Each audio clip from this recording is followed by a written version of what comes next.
오늘 하나님이 주신 말씀은 고린도전서 10장 25절에서 11장 1절까지 말씀입니다. 제가 봉독하겠습니다. 무릇 시장에서 파는 것은 양심을 위하여 묻지 말고 먹으라. 이는 땅과 거기 충만한 것이 주의 것임이라. 불신자 중 누가 너희를 청할 때에 너희가 가고자 하거든 너희 앞에 차려놓은 것은 무엇이든지 양심을 위하여 묻지 말고 먹으라. 누가 너희에게 이것이 재물이라 말하거든 알게 한 자와 그 양심을 위하여 먹지 말라. 내가 말한 양심은 너희의 것이 아니요 남의 것이니 어찌하여 내 자유가 남의 양심으로 말미암아 판단을 받으리요. 만일 내가 감사함으로 참여하면 어찌하여 내가 감사하는 것에 대하여 비방을 받으리요. 그런즉 너희가 먹든지 마시든지 무엇을 하든지 다 하나님의 영광을 위하여 하라. 유대인에게나 헬라인에게나 하나님의 교회에나 거치는 자가 되지 말고 나와 같이 모든 일에 모든 사람을 기쁘게 하여 자신의 유익을 구하지 아니하고 많은 사람의 유익을 구하여 그들로 구원을 받게 하라. 내가 그리스도를 본받는 자가 된 것 같이 너희는 나를 본받는 자가 되라. 아멘. 오늘 말씀은 앞서 8장에서부터 다루어져 왔던 우상에게 바쳐졌던 고기에 대한 바울의 결론적인 권면 말씀입니다. 바울은 앞서 8장에서 우상의 제물을 먹는 일은 아무것도 아니다 라고 했었습니다. 즉 전혀 문제될 것이 없다는 뜻이죠. 왜냐하면 모든 음식이 근본적으로는 창조주 하나님의 것이기 때문입니다. 하지만 한편으로 그런 자유를 누리는 그리스도인들이 항상 염두에 두어야 할 부분이 있었습니다. 그것은 자신들의 행동이 덕을 세워나가는 부분, 즉 신앙 공동체를 아름답게 세워나가는 부분과 잘 연결이 되느냐는 거죠. 그리고 바울은 그 결론인 오늘 말씀을 통해서 다시 한번 그리스도인들에게 부여된 자유가 자기의 유익이 아닌 타인의 유익을 위한 것이어야 함을 말씀하고 있는 겁니다. 그래서 바울은 보다 구체적인 상황에서의 그리스도인의 어떤 행동 요령을 말씀하고 있는데요. 먼저 25절, 26절 무릇 시장에서 파는 것은 양심을 위하여 묻지 말고 먹으라. 이는 땅과 거기 충만한 것이 주의 것임이라 라고 했는데요. 당시 시장에는 식용을 위해 잡은 고기와 우상에게 바쳐진 고기가 섞여서 유통되고 있었습니다. 그에 대해 바울은 고기를 살 때 그 고기의 출처를 묻지 말고 사 먹으라고 권면하고 있는 겁니다. 왜냐하면은 그 고기가 어떤 고기든지 간에 하나님과의 관계에는 전혀 영향을 미치지 않기 때문입니다. 두 번째로 예상되는 상황에서의 그리스도인으로서의 행동 요령은 27, 28절인데요. 불신자 중 누가 너희를 청할 때에 너희가 가고자 하거든 너희 앞에 차려놓은 것은 무엇이든지 양심을 위하여 묻지 말고 먹으라. 누가 너희에게 이것이 재물이라 말하거든 알게 한 자와 그 양심을 위하여 먹지 말라. 그러니까 바울은 지금 불신자에게 식사 초대를 받았을 경우에도 고기의 출처에 대해서 묻지 말고 먹으라고 권면하는 겁니다. 그것이 초대받은 그리스도인인 손님으로서 또 불신자인 주인을 배려하는 것이기 때문입니다. 그러나 만약에 초대받은 손님 중에 그리스도인이 있어서 그 고기가 우상에게 바쳐진 고기임을 알려줄 때는 먹지 말 것을 권합니다.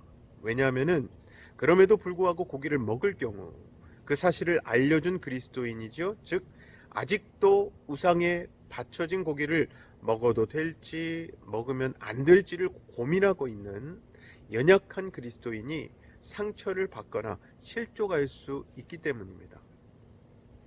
그래서 결국 성숙한 그리스도인이란 먼저는 주님 안에서 주어진 자유를 지혜롭게 누릴 줄 아는 사람입니다. 그리고 더 나아가서 성숙한 그리스도인은요, 상대를 위해 상대의 영적 수준에 맞는 언행으로 다가갈 줄 아는 사람이지요. 즉 불신자와의 만남에는 그들의 눈높이에 맞게 행동하고, 믿음이 연약한 지체와의 관계 속에서는 그들의 신앙 수준에 맞춰 행동하는 사람이 바로 성숙한 그리스도인입니다. 자, 그렇다면 우리 그리스도인들에게 이런 사려 깊은 모습, 타인의 유익을 먼저 고려하는 모습이 요구되는 이유는 무엇일까요? 먼저 첫 번째 이유가 31절인데요. 그런즉 너희가 먹든지 마시든지 무엇을 하든지 다 하나님의 영광을 위하여 하라 라고 말씀하죠. 즉 먹고 마시는 문제뿐만 아니라 우리 그리스도인들의 일상이 곧 하나님의 영광과 관련되어 있기 때문입니다. 정말 그리스도인의 삶은요, 그리스도이신 예수님의 모습을 세상에 투영해주는 일종의 화면과 같습니다. 세상 사람들은 우리 그리스도인들의 모습을 통해서 우리가 믿고 따르는 주님의 형상을 떠올리며 구체화시켜 나가죠. 고로 우리 그리스도인의 삶은 우리만의 삶이 결코 아닙니다. 하나님의 존재와 영광과 직결되어 있는 삶이죠. 우리 그리스도인들에게 사려 깊게 타인의 유익을 먼저 고려하는 모습이 필요한 두 번째 이유는요, 본문 32절 33절입니다. 유대인에게나 헬라인에게나 하나님의 교회에나 거치는 자가 되지 말고 나와 같이 모든 일에 모든 사람을 기쁘게 하여 자신의 유익을 구하지 아니하고 많은 사람의 유익을 구하여 그들로 구원을 받게 하라. 아멘. 즉 우리 그리스도인의 삶이 유대인이나 하나님의 교회로 대변되는 신앙인들을 실족시키며 영적인 성장을 가로막는 걸림돌이 될 수 있기 때문입니다.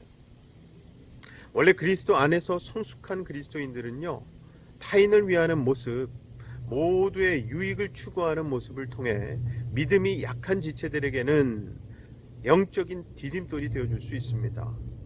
불신자들에게는 주님께로 그들을 이어주는 구원의 연결고리가 되는 거죠.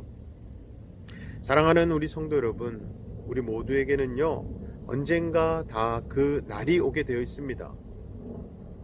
즉 주위 사람들과 영원한 작별을 하면서 어떤 형태로든지 우리의 마지막 유언을 남기게 되는 그날이 오게 되어 있다는 거죠. 그때 1절에 바울의 고백처럼 나를 본받는 자가 되라 라고 말할 수 있다면 우리는 진정 신앙인으로서 성공한 인생을 산 사람들일 것입니다. 오늘 하루도 주님 안에서 주어진 자유를 지혜롭게 선용하시되 나보다는 타인의 유익과 교회의 유익을 먼저 생각하심으로 하나님의 영광을 드러내시는 저와 여러분 되시기를 주님의 이름으로 간절히 축원합니다. 이 시간 우리 다 같이 기도하실 때에 두 가지 기도 제목 놓고 기도해 주시기 바랍니다. 먼저 우리의 삶이 구원의 통로로 쓰임받을 뿐만 아니라 언젠가 오게 될 그날이죠.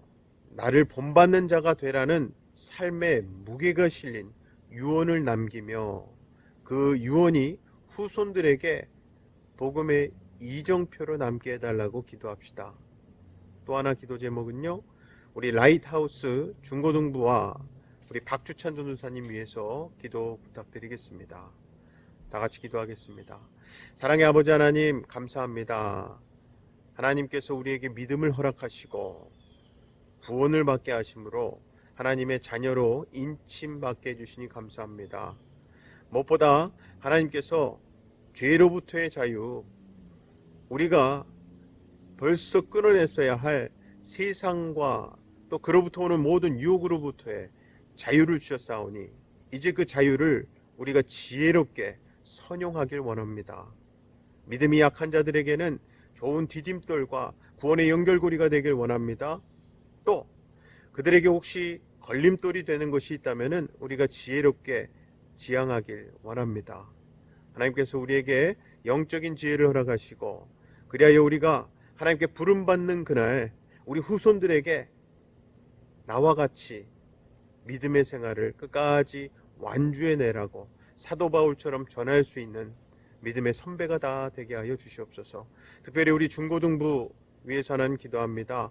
우리 다음 세대인 우리 아이들이 하나님 말씀으로 잘 양육받고, 특히 박주찬 전사님 통해서 하나님의 말씀에 씨앗이 심김으로 중고등부 아이들이 나중에 대학교 또 그 세상에 나아가서는 더 지혜롭게 하나님 말씀 가운데 세상의 빛을 발할 수 있는 소금 맛을, 생명 맛을 낼 수 있는 우리 중고등부가 될 수 있도록 축복하여 주시옵소서. 오늘도 하나님께서 우리의 삶을 지혜롭게 말씀 가운데 살아낼 수 있도록 도와주시기 믿사옵고 예수님 이름으로 기도하옵나이다. 아멘.